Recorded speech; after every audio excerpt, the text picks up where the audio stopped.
신약성경 로마서 5장 8절 말씀 함께 봉독하도록 하겠습니다. 우리가 아직 죄인 되었을 때에 그리스도께서 우리를 위하여 죽으심으로 하나님께서 우리에 대한 자기의 사랑을 확정하셨느니라. 아멘. 11월의 주제가 앞에 이렇게 걸려 있습니다. 함께 읽어보십시다. 시작. 영혼의 가치는 천하보다 귀합니다. 성경이 이렇게 읽어주셨던데 누가 그래요? 그런데 본문하고는 안 맞는 것 같습니다. 그래요.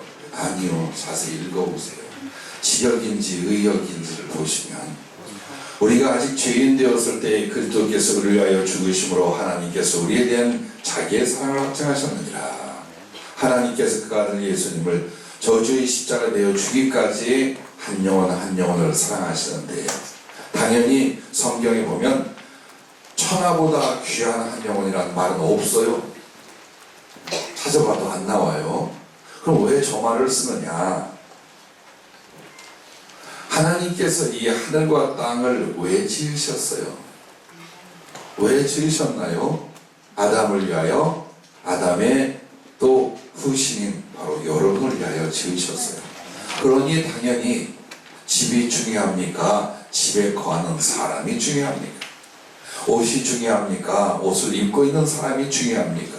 그와 같이 하나님은 사람을 지으시되 가치 없이 그냥 살다 져버리는 그런 존재로 지으신 것이 아니라 아담을 위하여, 여러분을 위하여 하늘과 땅을 지으신 것처럼 여러분은, 그리고 여러분의 영혼의 가치는 천하보다 귀한 줄로 믿습니다. 그러면 여러분 자신과 사람들에 대하여 진정 나는 천하보다 하나님께서 귀히 여기는 가치의 사람이야 라고 믿고 여기고 섬기는지 한번 돌아보십시오. 특별히 자기는 또 그래요.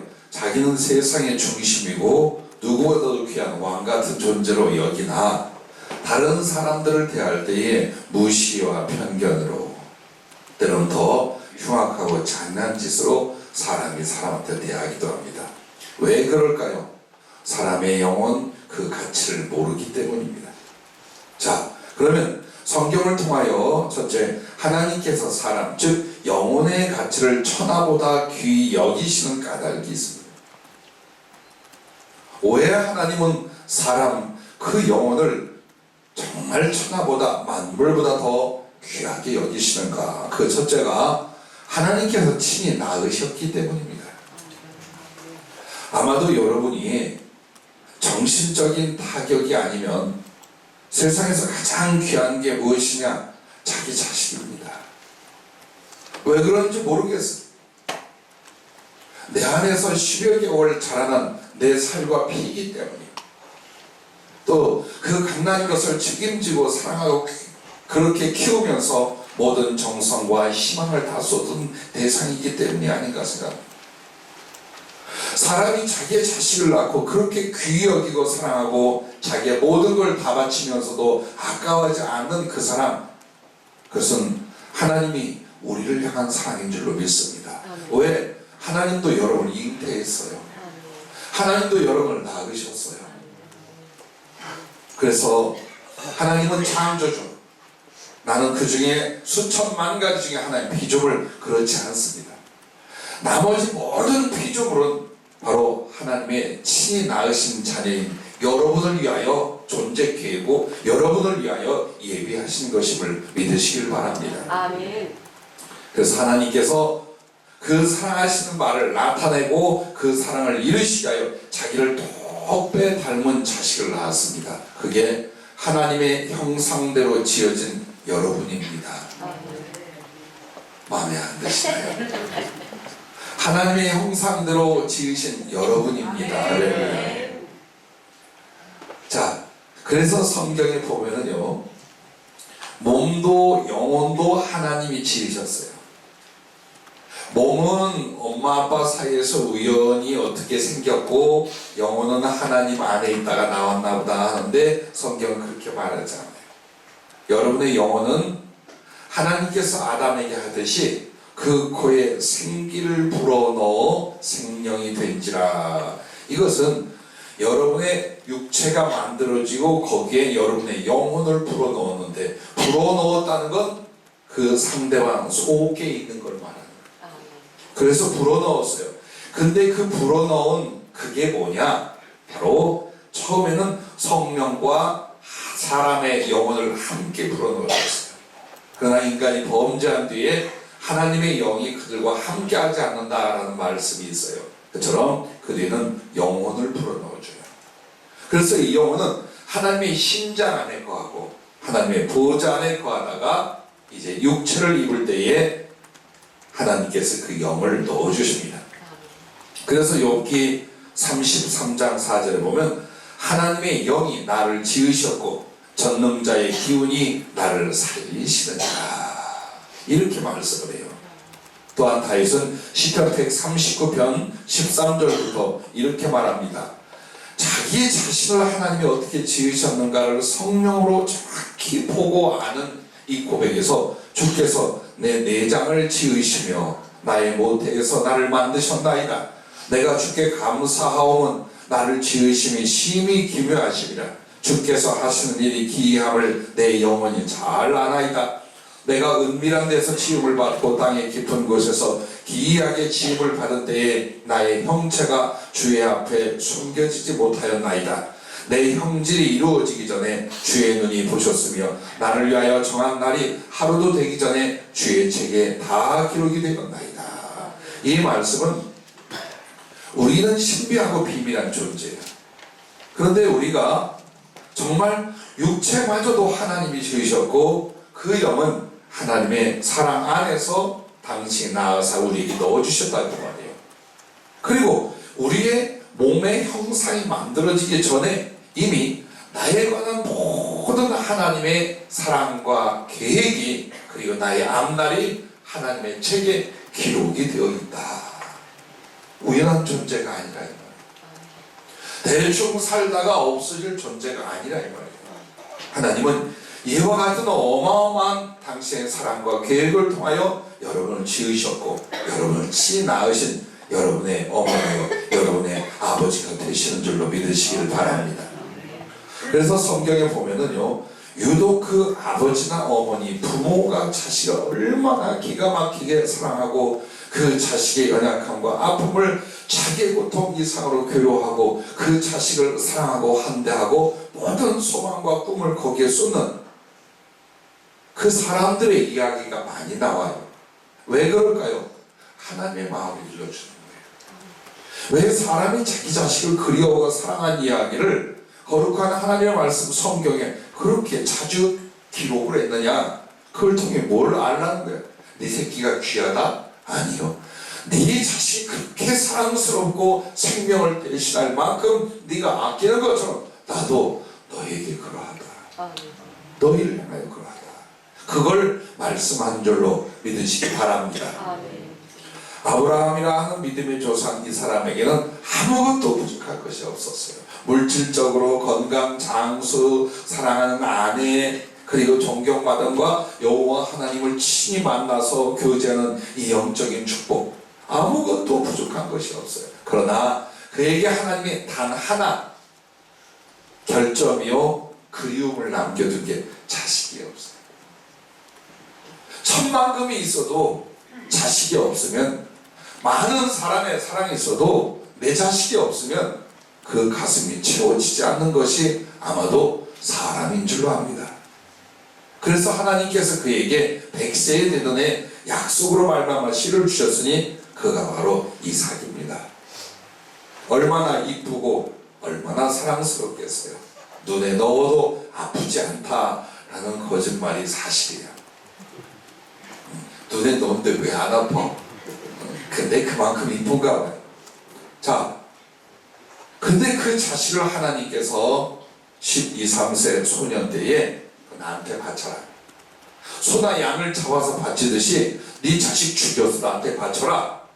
정천병력 같은 말씀을 하셨지만 그렇게 실행하게 하여 사흘길을 걸어 하나님이 지정한 장소에 가서 그를 잡아 불에 태워 번제물로 바치려고 했어요.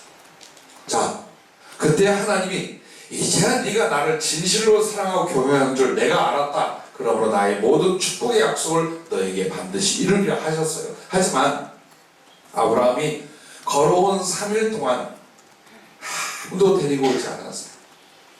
그리고는 자기 아들과 대화하며 마지막 모리아 산을 올라가요.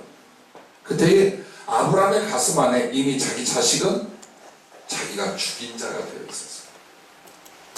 가장 사랑하는 내 외아들을 하나님의 뜻을 위하여 내 스스로 가슴 속에서 저버리고 지우고 죽였어요. 그 고통이 어땠을까요? 그 아픔이 어땠을까요?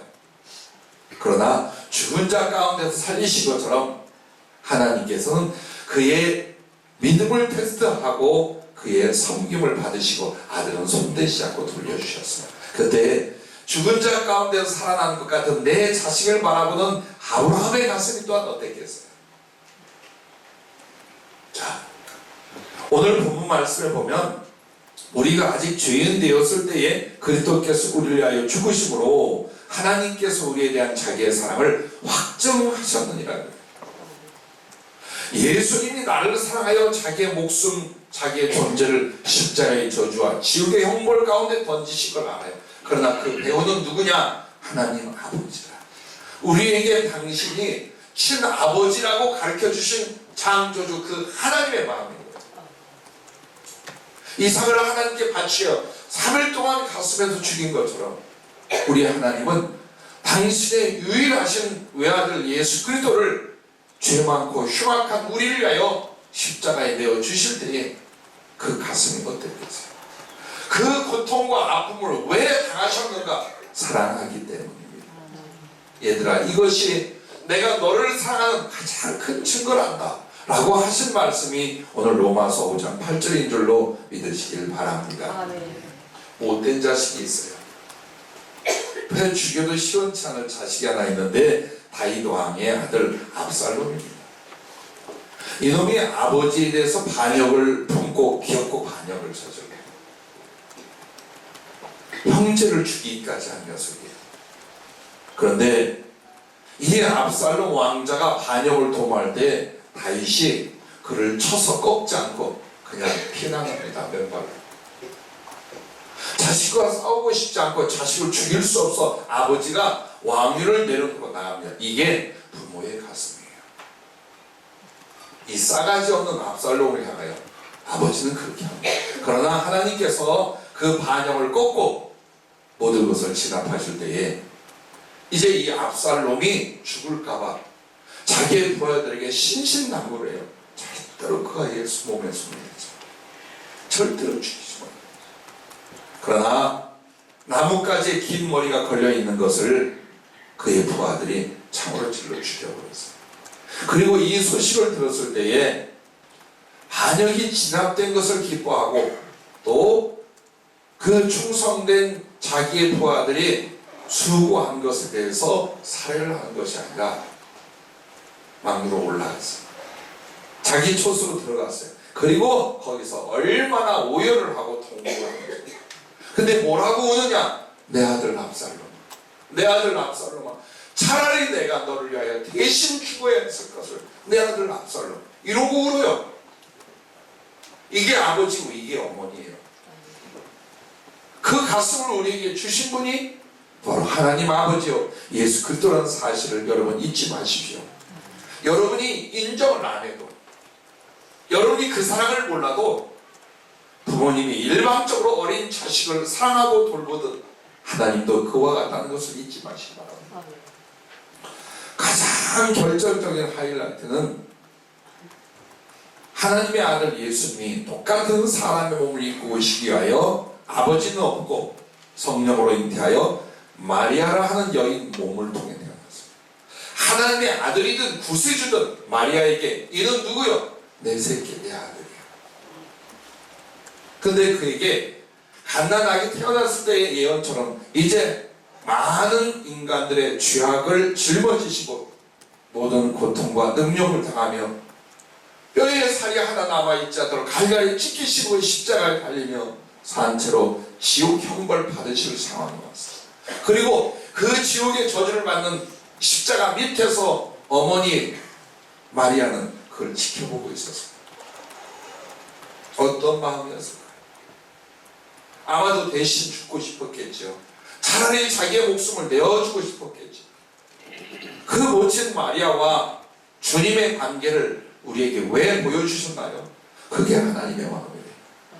내 새끼, 내 자식, 절대로 포기할 수 없는 내 사랑, 내 생명, 내 자식, 이게 사람의 마음이라면 하나님의 가슴, 하나님의 심령이라 그 말이에요. 그래서 하나님이 다른 만물은 말씀으로 만들어져라, 그래서 만들어졌어요. 그러나 사람의 영혼은요, 자기 속에서. 이 말이 뭐예요? 엄마가 아기를 잉태하게. 하나님은 자기의 친히 자기 존재로서 여러분의 영혼을 잉태하고 사랑하여 이 육체의 형질 안에 넣어주셨으니 얼마나 사랑하겠습니까? 얼마나 아끼겠습니까? 그래서 사람 하나하나를 하나님은 어때요? 이 천하보다 더 귀하게 여기신다는 것을 잊지 마시길 바랍니다.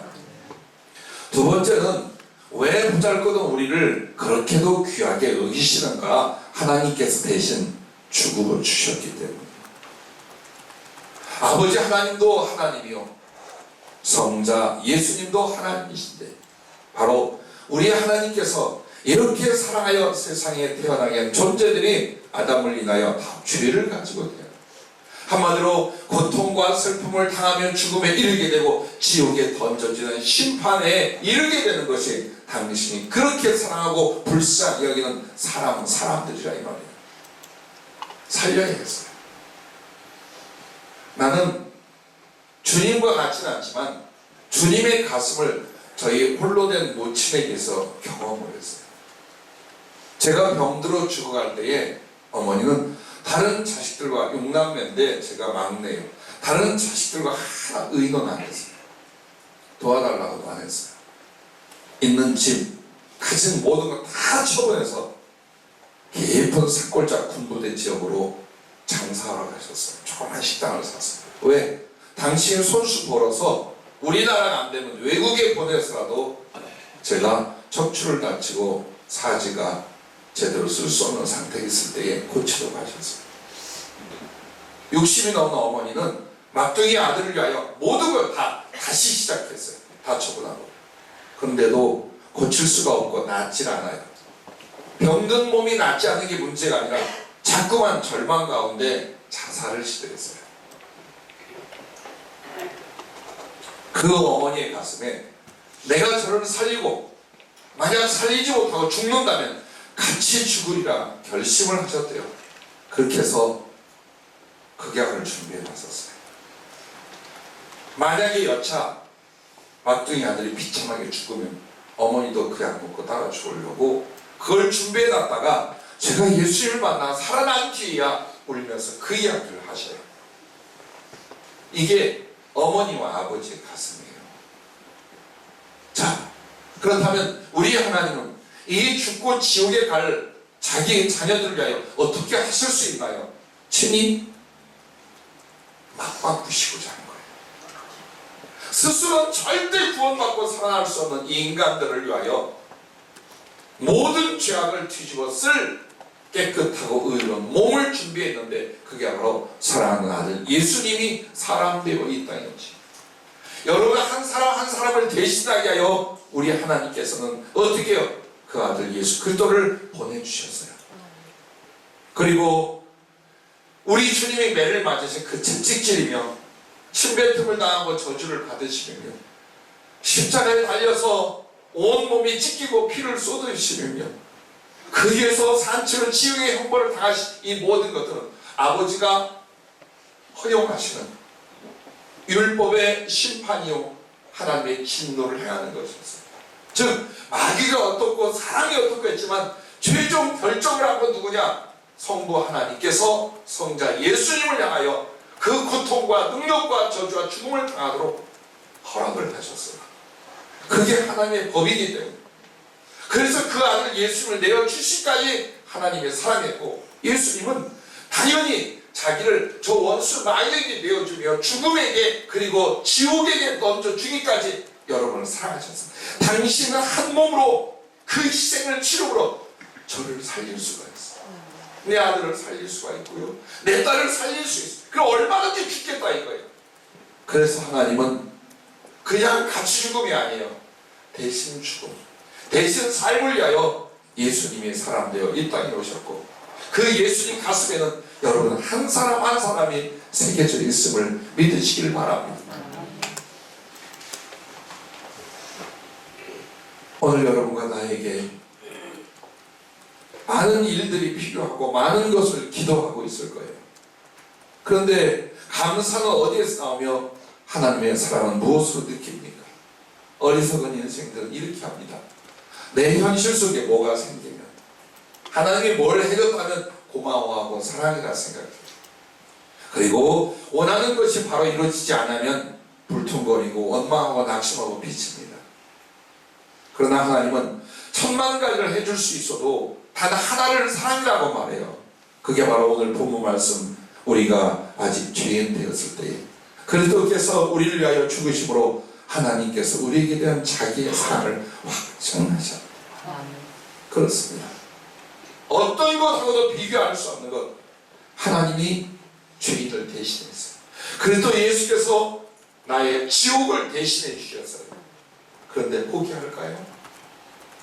그런데 잊혀질까요? 왜 사람을 하나님은 그렇게 집착하고 구원하려 하고 사랑하시나요? 자기의 자식이에요. 그리고 자기의 모든 걸 바쳐서 대신하셨어요. 대신 죽고 대신 살아났어요. 이제 믿기만 하면 돼요. 하나님께 돌아오기만 하면 돼요. 그러니 하나님의 가슴이 어떠하시겠습니까? 세 번째는, 왜 여러분과 사람들을 천하보다 귀히 여기시느냐? 하나님께 유일한 사랑의 대상이에요. 하나님이 지으신 피조물은 그 종류나 개수를 따자면 수억 천만이 넘어요. 별 하나하나도 셀 수가 없어요. 인격적인 존재도 사람이 있고 천사들이 있어요.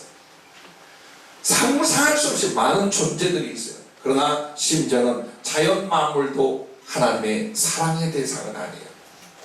천사들도 부리는 종의 영이지 하나님 사랑의 대상은 아니에요. 하나님은 단 하나를 사랑의 대상으로 정했어요. 자기의 백성이요, 자기의 자식이요, 자기의 신부로서 여러분을 택하셨어요. 지으신 목적이 바로 그거예요. 사랑하기 위하여, 당신의 모든 사랑을 나누기 위하여 사람을 지으셨어요. 그래서 이 사람을 가르쳐 주님 뭐라고요? 내 백성이라. 그런데 중요한 건, 여러분과 구원받을 많은 영혼이 그냥 하나님의 백성, 예수 그리스도의 백성이 아니에요. 하늘에서 누구냐? 왕같은 족속이에요. 여러분은 하나님을 직접 섬기는 제사장이요, 스스로의 모든 하나님의 것을 받아 누리는 왕같은 족속이라 했어요. 또한 여러분을 자녀라 했어요. 그 이유는 당신의 영으로 그리고 당신의 피로써 우리를 다신하게 하셨어요. 처음에도 그렇게 지었고, 그리고 다신하게 할 때도 친히 하나님의 영을, 예수 그리스도의 피를 우리에게 부어서 내 친자식이 되게 하셨어요. 그러므로 너는 내 아들이라 내 딸이라 하는 말씀이 뭐냐? 너는 나의 모든 것을 상속받을 자다. 하나님과 그 나라 전체를 상속해 줄 대상이 누구냐? 하나님의 자녀들인 줄로 믿습니다. 그래서 하나님의 자녀는 천사들이 아니며 다른 피조물이 아니며 사람인 줄로 믿으시길 바랍니다. 뿐만 아니라 여러분, 신부라 아내라 하는 말이 뭘까요? 이 말이 뭘까요? 너는 나, 나는 너, 우리는 하나. 너무나 사랑하여 각자의 인격과 존재가 되지만 무엇을 말하는? 너는 나, 나는 너, 우리는 하나다. 정말 하나님께서 사랑 안에 연합이 되는 것을 가르쳐 뭐라고 하냐? 내 신부, 내 아내라 그러시는 거예요. 자, 사람이 바로 이런 대상들이에요. 그렇기 때문에 예수님을 믿든 아직 믿음으로 돌아오지 않았던 하나님은 한 영혼 한 영혼을 천하보다 더 귀히 여기신 줄로 믿으시길 바랍니다. 그래서 하나님께서 사람을 향하여, 여러분을 향하여 절대로 당신의 그 사랑도, 그 사랑의 대상도, 그 사랑의 꿈도 빼앗기지 않는 줄로 믿습니다. 자, 그럼 이제 두 번째로 이걸 생각하고 말씀을 외치려 하는데, 그 영혼을 사랑하는 자에게는, 즉 사람을 사랑하는 자에게는 예수님께서, 하나님께서 어떻게 하시겠는가요? 이렇게 귀하게 여기시는 그 사람들을 여러분이 예수님의 이름으로 사랑했어요. 그러면 하나님께서 그 영혼들을 사랑하는 자에게 무엇을 어떻게 할 수 있는가? 하나님은 상상할 수 없는 포상을 공표하신 줄로 믿으시길 바랍니다. 그래서 여러분은요, 현상수배라는 비유는 좀 그렇지만 사람 하나에 걸려있는 하나님의 포상은 어마어마해요. 한 영혼을 사랑하고 구원하는 일에 대하여 하나님은 그 사람들에게 무엇을 주실까요? 무엇을 포상으로 주실까요? 여러분이 그걸 아셔야 합니다. 첫째, 사람에게 사랑을 베풀면 하나님께 한 것으로 여기시고 갚으신다는 거예요. 자, 나와 똑같아요. 아니, 나보다 더 나아. 혹은 정말 사람 같지도 않아. 별의별 사람이 다 있어요. 그러나 여러분이 하나님 정말 사람을 그렇게 소중히 여기신 줄로 믿고, 그 하나님 때문에 사람에게 긍휼을, 사람에게 자비를, 사람에게 친절을, 사람에게 사랑을 베풀 때에 하나님께서 뭐라고요? 그것은 나에게 한 것이니라. 너 그거 사람에게 한 것이 아니야. 그것은 곧 나에게 한 것이니라. 이렇게 말씀한다 그 말이에요. 그래서 여러분과 나에게 주님이 마태복음 10장 40절에 또 누구든지 제자의 이름으로 이 작은 자 중 하나에게 냉수 한 그릇이라도 주는 자는 내가 진실로 너희에게 이르노니 그 사람이 결탄코 상을 잃지 아니하리라. 이렇게 말씀. 우리가 사람들에게 정말 냉수 한 대접을 주님의 이름으로, 주님의 사랑으로 대접했다, 결코 그 상을 잃지 아니하리라고 주님이 말씀하실 정도예요. 뿐만 아니라 마태복음 25장 40절에 뭐라고 말합니까? 하늘나라 전체를 상속하고 모든 사랑과 은혜를 베풀 사람을 결정을 했어요. 그럼 그 사람들이 엄청난 일을 세상에서 해서 하나님께 영광을 돌렸으니 하는데, 예수님의 말씀은 이것입니다. 내가 줄일 때에 먹을 것을 주었고, 내가 목마를 때에 마실 것을 주었고, 내가 나그네 되었을 때에 돌봐주었고, 내가 헐벗었을 때에 입혀주었고, 내가 병들었을 때에 나를 돌봐주었으며, 내가 나그네 옥에 갇혔을 때에 와서 보았느니라. 이렇게 말해요. 그 사람들이 하는 말이 뭡니까? 주님은, 여러분에게 만약 이 말은 여러분도 똑같을까요? 아니, 주님을 직접 본 적도 없는데 내가 뭘 주님께 했다고? 그래서 주님, 우리가 언제 주님이 배고플 때 먹을 걸 드리고 저기 목마를 때 마실 것을 드렸으며, 언제 주님이 나그네 됐을 때 영접했고 헐벗을 때 우리가 입을 거 드렸습니까? 언제 주님이 병들었을 때 옥에 갇혔을 때 우리가 돌봐드렸나이까? 그때에 예수님이 뭐라고 합니까? 내 형제 중에 지극히 작은 자 하나에게 한 것이 곧 내게 한 것이니라. 보세요. 예수님을 사랑하고 섬기기는 너무나 쉬운데 우리는 그것을 뭘로 여겨요? 어떤 큰 것을 이루어서 하나님께 일한다고 생각해요. 아니요. 지금 형제들에게 그렇게 하십시오. 이웃에게 그렇게 하십시오. 정말 예수님이 영혼을 너무 사랑하고 소중히 여기, 나도 그들을 소중히 여겨 작은 사랑이라도 나누십시오. 나누십시오. 그러면 왜 우리가 사람들을 사랑하고 섬기는 것을 하나님이 그렇게 원하시고 기뻐하시나요? 이유가 있어요. 여러분과 내가 하나님의 사랑, 예수님의 이름으로 베풀고 나누는 사랑에는요, 하나님의 선과 진리와 생명이 함께하기 때문이에요. 그냥 사람이 사람에게 좀 좋은 일을 한 것이 아니에요. 거기엔 반드시 어때요? 선하신 하나님에 대해서 나타내는 거예요. 그리고 하나님의 진리와 생명이 여러분의 그 섬김과 사랑 안에 나타나 내 안에서 우러나고 받는 그 사람들 속에 그것이 자리를 잡게 된대요. 그래서 여러분이 악을 행하는 건 절대 하나님이 용납하지 아니하시고 어떻게 해요?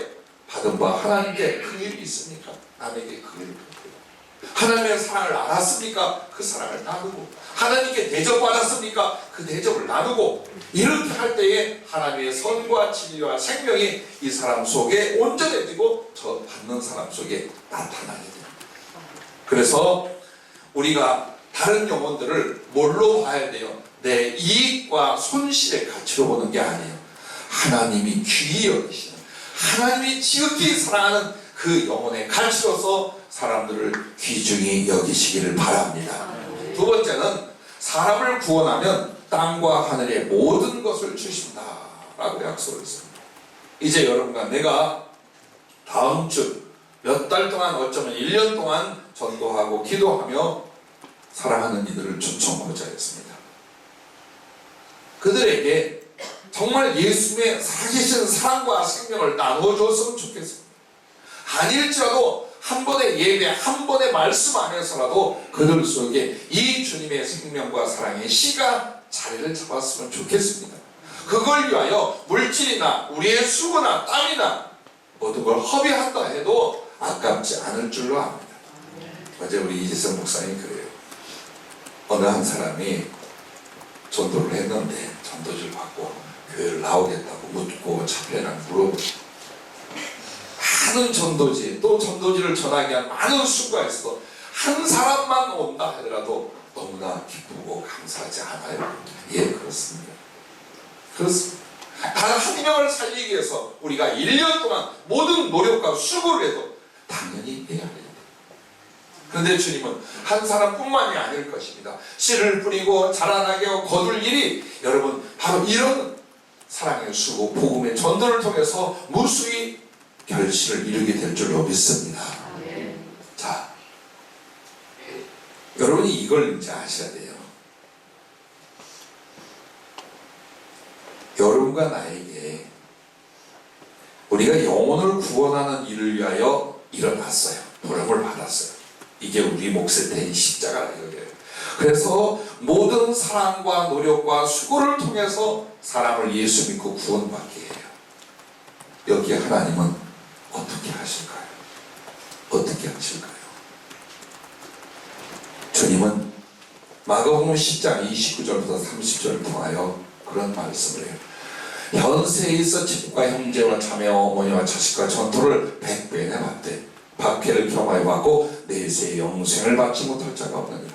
정말 주님을 위하여, 복음을 위하여, 영혼 구원을 위하여 희생하고 수고했다면 어때요? 물질과 사람, 세상에 필요한 것을 다시 주시는데 100배로 주시고 하늘에서 영생을 얻지 못할 자가 없다. 얼마나 귀하면, 얼마나 사람을 살리는 그 사람들이 귀하면 주님께서 이렇게 말씀을 하시겠습니까? 그리고 너희는 먼저 그의 나라와 그의 의를 구하라. 그리하면 이 모든 것을 너희에게 더하시리라. 그의 나라와 의는요, 내가 예수님을 닮아가는 것과 복음을 전하여 영혼을 구원하여 하나님 나라를 넓혀가는 거예요. 이 일에 전심전력하는 사람은 모든 것, 먹고 마시고 사는 인생의 모든 필요한 것을 그에게 다 주시겠다라고 하는 거예요. 근데 신자들이 이걸 못 믿어요. 에이, 내가 노력하고 내가 땀 흘리고 내가 죽을 고생 안 넣다고 주님 먹을 것과 입을 것과 또 우리 저 빚을 대신 갚아주시려고 안 해봤잖아요. 정말 사람을 살리는 일, 영혼 구원을 위하여 그렇게 수고 안 해봤잖아요. 그리고 세상 수단과 방법으로만 살려고 했잖아요. 얼마나 아팠어요. 얼마나 궁핍했어요. 얼마나 많은 실패가 있었어요. 주님이 우리를 구원하시고 그렇게 사랑하사 한 가지만 부탁해요. 사람을 살려라. 내가 너를 아끼고 사랑하라. 너도 다른 사람을 살려라. 그걸 위해 너를 구원했고 그걸 위해 너를 불렀고 그걸 위해 내 모든 걸 주었다.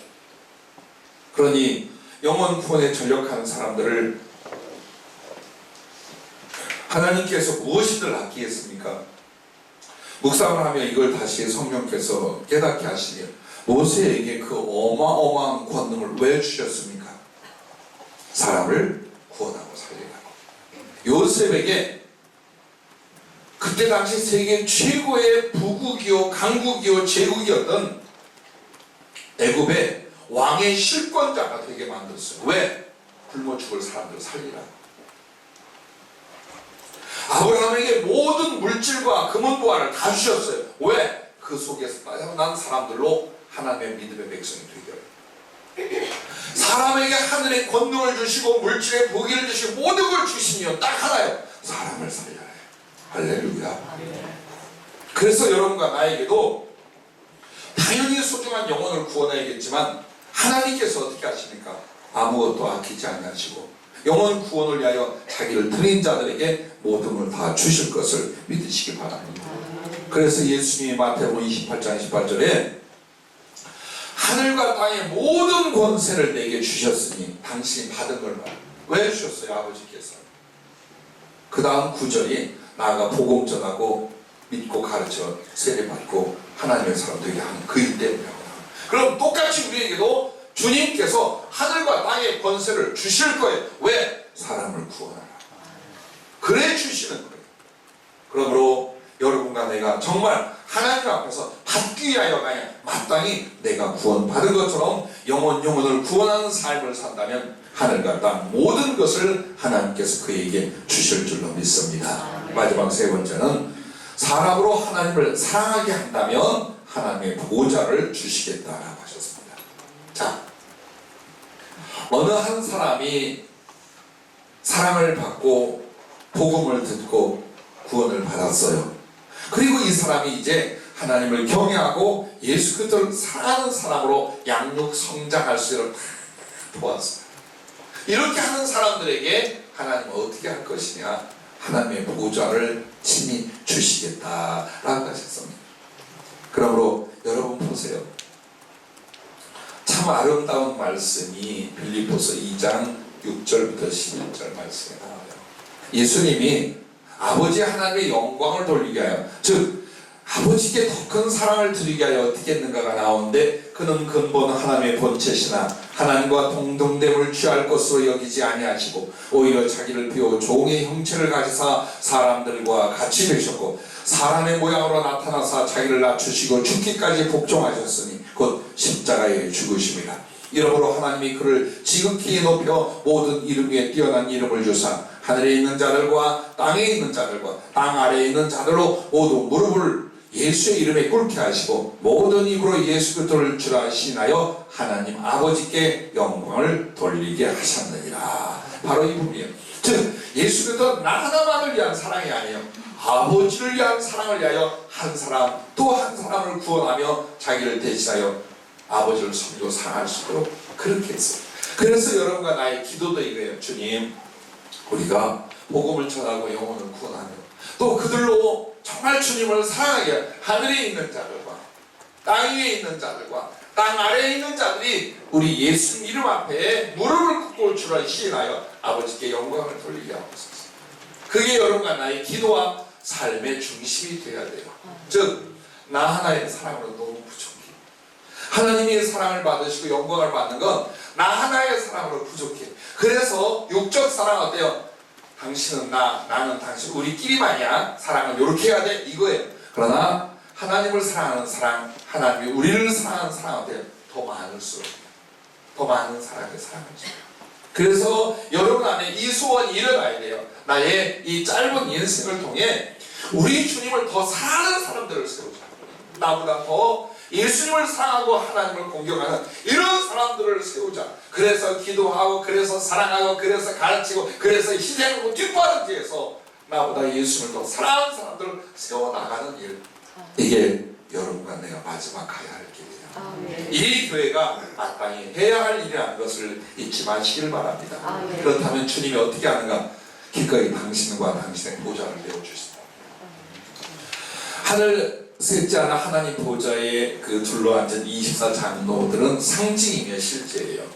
그럼 그분들이 바로 하나님의 하늘의 최고 영광과 사랑의 지위, 하나님 본체에 계신 보좌까지 가 있는 사람들이에요. 그럼 이 사람들이 다 누구냐? 복음을 전했을 뿐만 아니라 사람을 살렸을 뿐만 아니라 자기의 일생 모든 걸 다 바쳐서 주를 경외하고 사랑하게 사람들을 만든 사람들이에요. 그러므로 우리에게 있어서 가장 중요한 게 무엇입니까?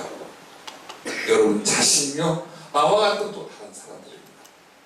그들에게 그리스도의 사랑을 받았거든 그 사랑을 전하고 나누십시오.